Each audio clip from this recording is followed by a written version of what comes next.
Hello, Speedskating family. I hope you are well. I want to say that I'm very thankful to be the 2024 recipient of the George Howie Award. I'm very humble and very appreciative of being selected, of even being considered for this award. I wish that I could be there with you, but my responsibilities in Green Bay with my high school and their championship season and my pro football teams and their championship seasons keep me here and away from you. But my heart is with you, and I hope that the Congress goes well. I intentionally use the word family because volunteering for speed skating doesn't seem hard when it seems like you're working with your family. When I first got into speed skating, I went to see the Olympic trials, and Dan Jansen and Bonnie Blair were the big names that you were hearing about. And after that, I saw a very young man named Shawnee Davis, probably 8 years old. And then, of course, he became multi-time Olympic champion, world champion. And several years later, decades later, you see Jordan Stokes. But in a family, you see youth grow up and then they become great, or they become what they're going to become.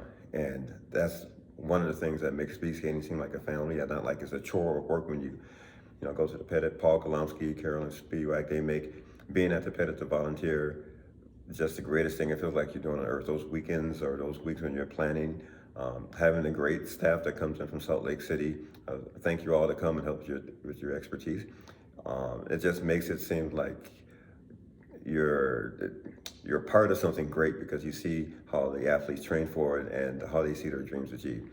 I want to say that it feels like a family because there's a lot of growing pains in the family, and I know that with the George Howie being president of the U.S. Speed Skating, as it was in the 1970s, there were growing pains, and there's always growing pains.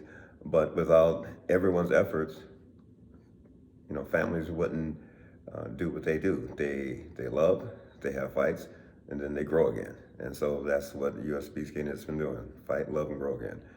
I also have a story because when my first exposure to U.S. speed skating, or to speed skating in general, was when I saw Eric Heiden on the cover of Sports Illustrated. And years later, I went to the Olympic trials, and at a later Olympic trials, Eric Heiden was there walking through the hallway, and he was approaching center ice, and I saw him, and I just wanted to say, here's the legend, Eric Heiden, and I wanted to say hello. And I reached out to shake his hand, and he saw my hand, he shook my hand, but it seemed like he never paid attention to me, like he just looked right past me.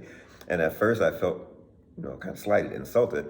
And then I looked at what he was looking past, and he saw Jerry Still and Ernie Cressman, and his face lit up, and all of a sudden, instead of being this living legend, he was like a little kid.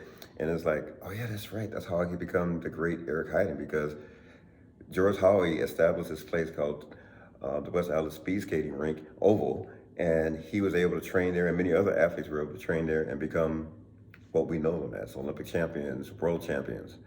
And it's the volunteers that made the champions or helped the champions get to where they want to go. So again, I'm thankful to be a recipient for the 2024 George Howie Award. I wish I could be there. I love you all, and have a great rest of the Congress. Peace out.